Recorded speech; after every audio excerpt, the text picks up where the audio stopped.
दुनिया भर में कोरोना के बढ़ते तमाम आंकड़ों के बीच एक राहत भरी खबर अमेरिका से आई है। कोरोना के भयावह संकट के सामने खड़ी दुनिया के लिए इस समय रेमडेसिविर एक आशा भरा शब्द बनकर आया है। दरअसल अमेरिका की फार्मा कंपनी गाइडलाइंस इंक की दवा रेमडेसिविर को कोरोना संक्रमण के इलाज के तौर पर देखा जा रहा है। बुधवार को कंपनी की तरफ से कहा गया है कि रेमडेसिविर के तीसरे चरण के ट्रायल में भी पॉजिटिव नतीजे सामने आए हैं।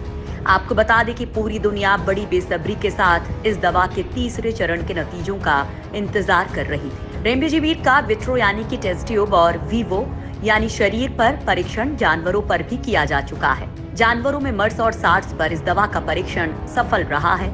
कोरोना वायरस भी इन्हीं बीमारियों के परिवार का हिस्सा है।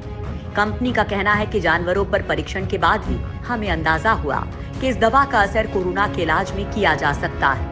रेमडेसिविर को इबोला महामारी के उपचार में इस्तेमाल किया जाता है। एक आंकड़े के मुताबिक सामान्य तौर पर जो दवाएं तीसरे चरण के परीक्षण में जाती हैं, वो सक्सेसफुल रहती ही हैं। तीसरे चरण के नतीजों के अप्रैल के आखिर में आने की बातें कही गई थी। शोधकर्ताओं का मानना है कि तीसरे चरण के ट्रायल के बाद अमेरिका का फूड एंड ड्रग एडमिनिस्ट्रेशन विभाग दवा को अप्रूव करने में तेजी दिखाएगा। अब कंपनी का कहना है कि उसे पॉजिटिव डेटा मिले हैं। जल्द ही कंपनी इस पर और ज्यादा जानकारी दे सकने की स्थिति में होगी, यानी बेहद जल्द ही अमेरिका से कोरोना की वैक्सीन का शुभ समाचार मिल सकता है। अमेरिका इस दवा के लिए भारत को लोकल पार्टनर बना सकता है, जिससे भारत में ये दवा उचित दामों में मुहैया हो सके। आगे वीडियो में बताएंगे। भारत ने खुद ही तैयार कर ली ऐसी टेस्टिंग किट, देखकर चाइना भी रह गया हैरान। चाइना से निर्भरता हुई खत्म। वहीं बताएंगे कि विश्व के इतिहास में भारत ने सेना के लिए किया ऐसा काम। भारत ने रशिया और सऊदी को भी छोड़ा पीछे। वहीं चाइना से भागकर भारत आ रही कंपनियों से होगा $5 ट्रिलियन इकोनॉमी का सपना साकार। मोदी ने तय किया लक्ष्य, बताएंगे वीडियो में, तो बने रहिए। भारत ने एक ऐसी सफलता पाई है जो वास्तव में चाइना के लिए किसी बुरी खबर से कम नहीं है, क्योंकि अब भारत को इस चीज के लिए चाइना पर निर्भर नहीं होना होगा। भारत में अभी तक कोरोना वायरस के टेस्ट ज्यादा नहीं हो पाए हैं। इससे भारत की स्वदेशी कंपनियों ने कोविड-19 के टेस्ट के लिए किट बनाई है, जिन्हें मान्यता भी मिल चुकी है। कुछ टेस्ट किट को मान्यता मिलने का इंतजार है। अच्छी बात यह है कि स्वदेशी किट सस्ती भी है। ये किट 900 से 1200 रुपए के बीच बताई जा रही है, जबकि देश में अभी इस्तेमाल होने वाली किट करीब 4500 की है। यानी नए टेस्ट की कीमत मौजूदा किट के मुकाबले 1/4 होगी। कुछ स्टार्टअप ने नई किट का उत्पादन शुरू भी कर दिया है। बेंगलुरु की मॉल बायो डायग्नोस्टिक कंपनी के चंद्रशेखर नायर ने कहा कि हम अभी रोज 20,000 टेस्ट किट बना रहे हैं और जल्द ही हम प्रतिदिन 50,000 किट बनाने लग जाएंगे। वास्तव में चाइना भारत की इस कामयाबी से खुश नहीं होगा, क्योंकि हाल ही में भारत ने चाइना के सभी 5 लाख रैपिड टेस्ट किट को बिना एक भी पैसा चुकाए वापस भेज दिया है। और अब भारत ने चाइना की निर्भरता खत्म करते हुए अपनी स्वदेशी और सस्ती किट तैयार की है। अब आपको इन किट की वो खासियत बताएंगे जो चाइना की टेस्टिंग किट्स में नहीं थी। नोएडा स्थित कंपनी DNA एक्सपर्ट्स ने 2 तरह के टेस्ट किट डेवलप किए हैं। पहली kit real time polymerized chain reaction है। ये किट सिर्फ 58 मिनट में रिपोर्ट दे देती है। दूसरे किट की प्रोसेस लंबी है और इसमें करीब 2 घंटे लगते हैं। कंपनी ने पहली किट को 1 हफ्ते पहले और दूसरी किट मंगलवार को Indian council of medical research यानी ICMR के पास जमा की है। अब उसे मान्यता मिलने का इंतजार है। DNA एक्सपर्ट्स के संस्थापक अश्वनी कुमार मिश्रा ने कहा कि अगर किट बनाने की इजाजत मिल जाती है तो इससे बड़ा फायदा होगा। अप्रूवल मिलने से हम रोजाना 8 से 10,000 किट बनाएंगे। उत्पादन करने से लागत भी घटेगी। ये करीब 900 रुपए में आएगा। वे कहते हैं कि कंपनी ने 23 मार्च से किट डेवलप करना शुरू किया था। भारत में डॉक्टर्स का कहना है कि अब भारत की साइंटिफिक जर्नी बदलने वाली है। हम पहले विदेशी प्रोडक्ट्स पर निर्भर हुआ करते थे, लेकिन अभी वो उपलब्ध नहीं है और इस कारण भारत में ऐसी चीजें बनाने की शुरुआत तो हो रही है। आखिर आवश्यकता ही आविष्कार की जननी है। अभी तक टेस्ट किट के लिए भारत की काफी हद तक चाइना पर निर्भरता रही है। वजह, जब कोरोना वायरस ने भारत में दस्तक दी तब यहाँ ऐसी किट बनाने की कोई तैयारी नहीं थी। भारत में टेस्ट किट बनने के साथ ही ये निर्भरता खत्म हो जाएगी। मोदी सरकार 2014 के बाद से भारत की सैन्य ताकत को बढ़ाने पर सबसे ज्यादा जोर दे रही है, जिसको देखते हुए पिछले 5 सालों में भारत की तीनों सेनाएं काफी शक्तिशाली बन गई हैं। अब जो रिपोर्ट जारी हुई है उसे देखकर आपको हमारी सेना की ताकत का अंदाजा हो जाएगा। भारत ने एक इतिहास रचते हुए दुनिया में सबसे ज्यादा सैन्य खर्च वाले देशों की सूची में शामिल होकर एक नया रिकॉर्ड बनाया है। तो वहीं इस मामले में भारत ने रशिया और सऊदी को भी पीछे छोड़ दिया है। दुनिया भर के देशों में सैनिक साजो सामान पर 2019 में दशक की सबसे ज्यादा सालाना वृद्धि देखी गई। साल के दौरान वैश्विक सैन्य खर्च में 3.6% की वृद्धि हुई। इस खर्च वृद्धि में अमेरिका और उसके बाद चाइना और उसके बाद भारत का नंबर है।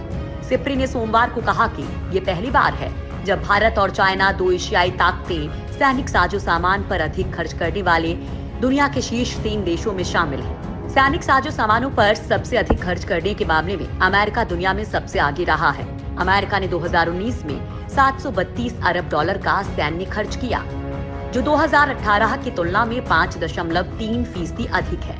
ये राशि पूरी दुनिया में होने वाले ऐसे खर्च का 38% है। जबकि एशिया के 2 बड़े देश चाइना और भारत सैन्य खर्च में अधिक वृद्धि वाले 3 शीर्ष देशों में शामिल हुए हैं।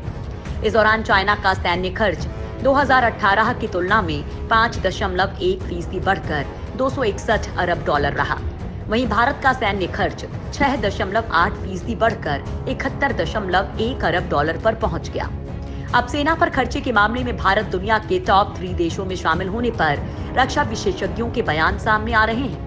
इस संबंध में कहा जा रहा है कि भारत के सैन्य खर्च में बढ़ोतरी की प्रमुख वजह उसका दोनों पड़ोसी देशों पाकिस्तान और चाइना के साथ जारी तनाव और पुरानी दुश्मनी है। रिपोर्ट के मुताबिक सबसे अधिक सैन्य खर्च करने वाले दुनिया के 5 शीर्ष देशों में अमेरिका, चाइना, भारत के बाद रशिया चौथे और सऊदी अरब 5वें स्थान पर है। दुनिया भर में सैनिक साजो सामान पर कुल खर्च में इन देशों का हिस्सा 62% तक है। पीएम मोदी ने भारत की अर्थव्यवस्था को एक बड़े स्तर पर लेकर जाने का सपना संजोया था। अगर सब कुछ सही रहा तो 2025 तक $5 ट्रिलियन इकोनॉमी का सपना सच हो सकता है।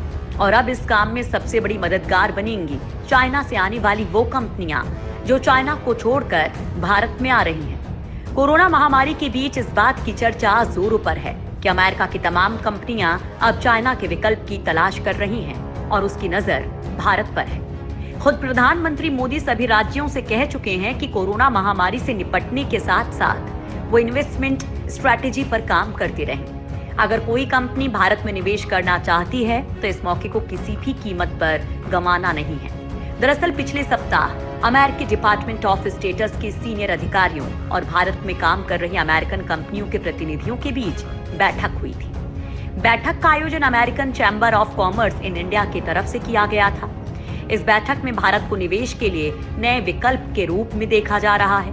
US government department of states की तरफ से भी इसका समर्थन किया गया है। इस मीटिंग में कहा गया कि इंडस्ट्रियल एक्टिविटी अभी चाइना में हो रही है, बहुत जल्द वो भारत में होने वाली है।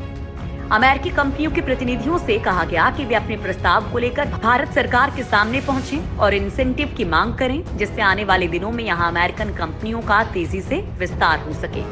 जानकारी के मुताबिक department of promotion of industry and internal trade यानी कि DPIIT ने एक स्पेशल कमेटी का गठन किया है। इस कमेटी का काम उस स्ट्रेटेजी को तैयार करना और उस पर आगे बढ़ना है, जिससे भारत में बड़े पैमाने पर निवेशक आएं और निवेश करें। कुल मिलाकर कोरोना वायरस को दुनिया में फैलाकर अपनी अर्थव्यवस्था में वृद्धि करने के सपने देखने वाला चाइना अब खुद खोदे गए गड्ढे में ही गिर गया है और भारत को उसकी बेवकूफी का बड़ा फायदा मिलेगा। नॉर्थ कोरिया के शासक किम जोंग उन की हालत कैसी है, इस बारे में लोगों को कोई जानकारी नहीं मिल पा रही है। इन सबके बीच उनके चाचा एक बार फिर से खबरों में आ गए हैं। किम जोंग उनके चाचा 40 साल बाद अचानक से नॉर्थ कोरिया में सक्रिय हो गए हैं। हालांकि उन्हें अभी तक किनारे करके रखा गया है, लेकिन माना जा रहा है कि किम के चाचा नॉर्थ कोरिया के अगले तानाशाह हो सकते हैं। पिछले कुछ दिनों में किम जोंग के स्वास्थ्य को लेकर कई तरह की खबरें आ रही हैं, मगर सही स्थिति क्या है कोई नहीं जानता है। 36 साल के किम जोंग उनका उत्तराधिकारी कौन होगा कोई नहीं जानता है। नॉर्थ कोरिया के मामलों पर नजर रखने वाले विशेषज्ञों की माने तो किम प्योंग इल को अगला शासक बनाया जा सकता है। 65 साल के किम प्योंग इल किम इल सुंग के बेटे हैं। किम इल सुंग ही नॉर्थ कोरिया के फाउंडर थे। साल 1970 में अपने भाई और किम जोंग उन के पिता किम जोंग इल से हारने के बाद वो एकदम किनारे कर दिए गए थे। साल 1994 से 2011 तक किम जोंग के पिता ही देश पर शासन कर रहे थे। किम प्योंग इल ने 4 दशक हंगरी, बुल्गारिया, फिनलैंड, पोलैंड और चेक रिपब्लिक में कई राजनयिक पदों पर रहते हुए बिताए। पिछले वर्ष वो राजधानी प्योंगयांग वापस लौट आए हैं। अभी तक किम जोंग उन की बहन किम यो जोंग को लेकर खबरें आ रही थीं। कहा गया था कि बहन किम यो जोंग, जो किम जोंग उन के काफी करीब हैं, वो देश की बागडोर अपने हाथों में ले सकती हैं। लेकिन किम यो जोंग एक महिला हैं और इस वजह से कई पुराने ख्यालों वाले पुरुष नेताओं को उनके नाम पर आपत्ति है। इसके अलावा उनकी उम्र भी बस 30 साल है और ऐसे में उनके हाथ में कमान सौंपी जाएगी, इसे लेकर कई तरह की आशंकाएं हैं। यूके में नॉर्थ कोरिया के डिप्टी एम्बेसडर रहे थाई यंग हो का कहना है कि समस्या यही है कि किम यो जोंग के हाथ में सत्ता जाने का मतलब पुरुष नेता उन्हें काम नहीं करने देंगे। हालात बहुत ही अव्यवस्थित हो सकते हैं और इसलिए अब नेतृत्व कोशिशें कर रहा है कि किम प्योंग इल को वापस लाया जाए। चाचा किम प्योंग इल फिलहाल नजरबंदी में हैं और थाई का कहना है कि वो अब सत्ता का केंद्र है।